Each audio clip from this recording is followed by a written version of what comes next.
palit ko welding machine. Yamatek Ambran 160 amperes lang. Kabalo na ka dyan? Wa, pag ikaw ba ako pa ng praktisan. Ay mong papa rin niya kabalo. Oh, papa rin may kabalo na may yapon di ko kana naging magulam-hulam lagi kay so ko parang ako agid ba. Ano yun? Lagi masih makaguba ni noon ko. Magapalit din noon kog bago. Oh.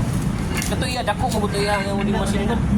Di mo matsara ito yung magagalingon. Oo, mo gani. Sarang ko pulingan mo na ngitay kung ako kay buhat to kanang butang nagtanom. Oo. Wala no. DIY na ko. Cinta.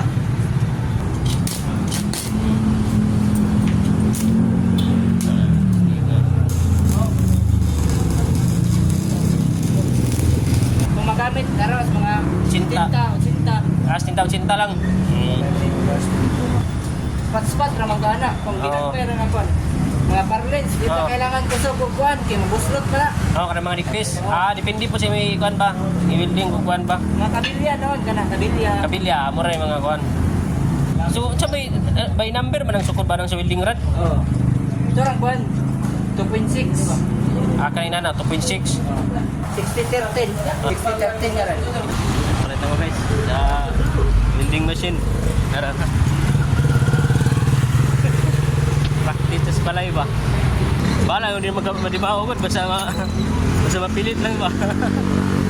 Napila na po nako kini welding rod kay 123 naman po ng kilo.